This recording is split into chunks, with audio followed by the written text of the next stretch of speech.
Alright guys, welcome back to another Minecraft video, and today we wanna talk a bit about witch farms. And yeah, there's a new beast witch farm type in town, and we got the original inventor of this here. We got Nembon here, Nembon MC. Hi Hi man. guys. Hi And guys. yeah, I highly suggest checking out his channel. I would put a bunch of links in the video description of videos we're gonna talk about and mention. And you definitely should check him out. He's a member of the SciCraft server, and these guys are doing crazy stuff. And yeah, Nembon did some nice research about spawning algorithms and things like that. Maybe you can briefly talk about it, although you did a really elaborate video about it with graphs and everything. So Yeah, yeah. so in general in 1.9 there are two significant changes to the spawn mechanics.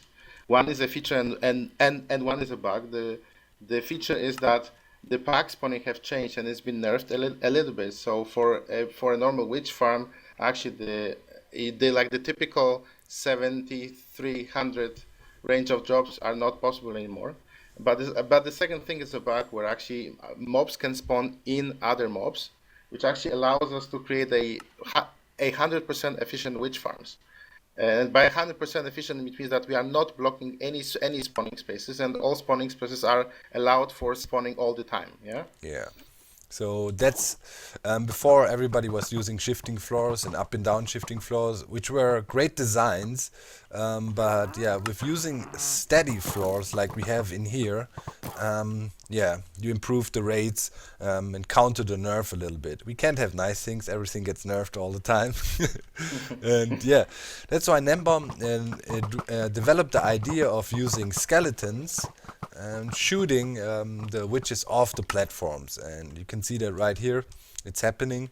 And yeah, back there we have golems, and the golems are moving from left to right, and by doing that you kind of create arrow sweep that makes sure the witches get off the platforms quickly.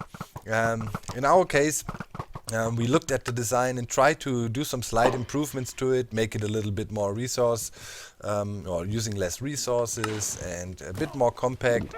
And yeah, that is what we came up. We worked on that together with Tombi and Ofer. I'll put links to everybody in the video description. Tombi and Ofer are members of the GenX server. And yeah, that is pretty much what we came up with in the original design by Nembon. He used a 5 wide water stream here to slow the arrows down.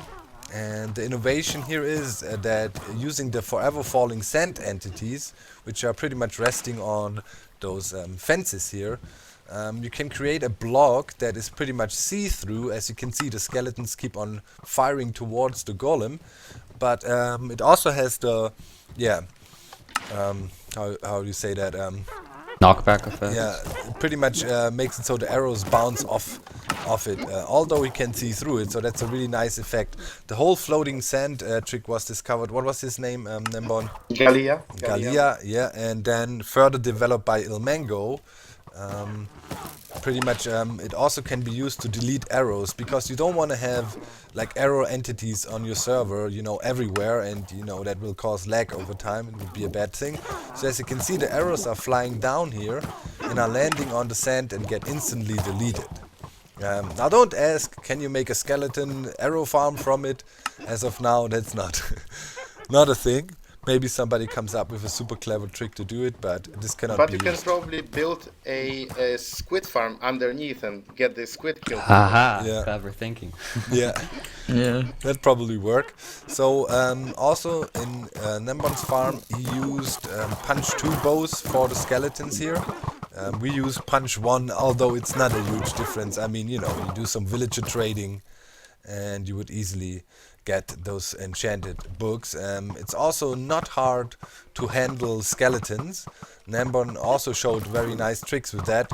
For example, if you use invisibility potions, the detection radius of the skeletons is only 2 blocks.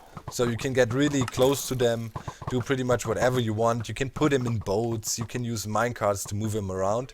And if I remember correctly, there was a 50% chance for a skeleton that it's actually one that can pick up stuff. Is that correct? It's actually pretty high. It's actually Yeah. it's actually very high. So you wouldn't need to go through that many skeletons, really. Yeah, should be easy to get. And yeah, back here, as you can see, we have the iron golems. The middle iron golem here is triggering this pressure plate, and yeah, powers all the lines to switch the water back and forth. And as I said, we use that to kind of give the skeletons a moving target, and they track that. And this way the witches get shot off the farm really quickly. You can see the rates on the side, so if you run a long-term test, you would assume you get around 6,500 drops. Probably around 6,200. Yeah. That's the limit right now. You can't go really higher than that. Yeah. So we're doing pretty okay here with the farm. We're running the test for 8 minutes. The longer you run it, the more conclusive results you would get. Another thing that is probably noteworthy, you should play on difficulty hard if you want to have the skeleton shooting like efficiently, because their aim improves significantly if you increase the difficulty. I mean, that is one thing to consider. Obviously there's a perimeter around here, and yeah, that's how that farm works. A small trick we use as well in here with the water stream, you could maybe see there is a slight current to the water stream, and the current kind of points towards the iron golems from this corner here. So here's the source block, and then the water flows this way, and that makes it so like pretty much 99.9% of the arrows get pushed away a little bit further and cannot get stuck at the trapdoors here or anywhere. Sometimes you see some, but that is mainly a visual glitch. So yeah, also we integrated an on-off switch here, just with some lava flowing down. You can do whatever you want to do that. I mean, have lamps in there or whatever, but the lava could be used to switch it off. And yeah, that's pretty much it. Pretty resource, not really resource heavy. I think it's only 25 pieces of redstone and those 6 dispensers here, a few repeaters, and that's I think the repeaters count with the dust. I don't know. Yeah. So pretty neat design, and obviously full credit for the original idea has to go to Nembon, and we just went in and tried to improve it a little bit. For example, having here the ice floors so the witches move quicker and stuff when they get hit with the punch 1, and that in most cases they get punched off the platform instantly with one shot. Sometimes they can barely make it to the corner. I mean, you could also, for example, use fire bows on them, right, Nembon? Yes, so by using fire bows, you actually make witches drink fire resistance potion first, which will actually make them unable to drink health potions or attack skeletons for some times. I mean, skeletons are actually invulnerable to witches' attacks because they actually are harmed by health potions. Yeah. But that's a small. The reason for the fire bow you see down here. So we have a little collection area right here, and you see one witch is sitting there. And why is that so? Well, there is a super rare chance that the witch falls down, and actually right at the moment when, or the same tick, it would hit the collection platform down here, it jugs the health potion. Because as Nembon explained to me, when a witch takes a health potion, it's a bit different than when a player takes a health potion. The witch pretty much drinks and instantly applies the effect. So it could literally fall down, and at the moment it was about to collide here, take the health potion. That's why it's good to make it even a little bit more efficient by using the fire bows. But yeah, we thought it would work like that as well. It's quite easy to get the punch one. This collection thing is just as an example. Obviously, you can hook this up into whatever you want. Yeah. And I think to finish off the video, we'd quickly show you, if you say it's hard to move like skeletons around, there's several ways to do it. Let me get a shield. We have something over here. You could build a small mob farm. If you saw some of Ilmango's videos, there's also ways to make creeper and skeleton farms only if you have trapdoors on a too high floor. So yeah, and then you can also, he also made a really cool mob sorter. I would also suggest checking those videos out by Ilmango. Good stuff, right? The mob Pure sorter shield. is crazy. I mean, that was a real crazy thing. But yeah, in any case, if you have a skeleton in here, do we have one? Yeah, Oh yeah, I we do just have pop one. them down. What you would do is So just make a box in the perimeter or whatever. Just wait for a skeleton to spawn and then do yeah, what Doc is about to do. yeah. So now, I would use my shield, for example, to make the guy. So if you stay, Oh, fail! No. also you can't really stay too close to the skeleton with the shield up because otherwise the arrows will bounce back and hurt the skeleton. That was funny. Okay, yeah, we copied that thing over and didn't cover the hole in the ground. Oh well, I guess one fail per video is allowed. So let's quickly get the shield back. And then I go back to game mode 0. So skeleton is there, and if you stand here, see how he backtracks. Maybe if you stand around here, he will do it. He tries to backtrack, and voila, you dropped him in a hole.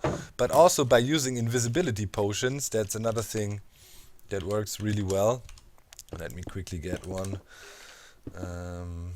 Invis potion. Here we go. You could get really close to a skeleton. I mean, He's over here. yeah. Oh, I put Oh. another one down. Wait. Oh, can you quickly break the blocks out so I can jump down? Yeah. But now see, I'll go to game mode 0, and I'm super close to him. I think the radius was 2 blocks, right? Yes, the radius is exactly 2 blocks. Yeah. So see, he doesn't even see me, and so you could, from here you can do anything. You can drop down a boat. You can manipulate him with minecarts, so it's not a pain to work with them. And in case of emergency, you always would have your shield. So yeah, it's not that hard to work with skeletons at all if you know how to do it. And yeah, is there anything else we forgot Yeah. to mention? I can also tell that this farm is not compatible, unfortunately, with 1.8, and the reason is golems, because Yeah. they actually changed the height of the golems from 2.9 to 2.7 blocks, which Yeah. means that you can actually put them 3 blocks apart using trapdoors, Yeah. which is not possible in 1.8. Yep. So yeah, that works. I guess most people are playing 1.9 now, so this shouldn't be a big problem. We also gonna provide a world download for this up here. You can see people working on the farm. We got them one here. And Also, we do have somebody- GT and Elan, but they help just last finishing touches with the Yeah. redstone over here, And you so can we see forgot to add them. The mob rates are at around what we were expecting for this short test. Maybe one thing to mention for a quad witch farm, if you have a quad witch hut or so, this would probably not the best way to do it, because you would probably hit the mob cap rather quickly, because mob cap is around 70, and it clears off the mobs quick.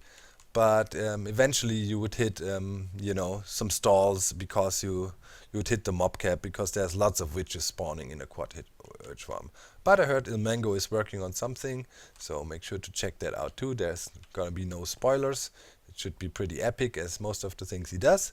And yeah, I'd say that's it. Definitely make sure to check out Nembon, putting him in the description. Genius guy, very nice dude. He was so nice to join us here.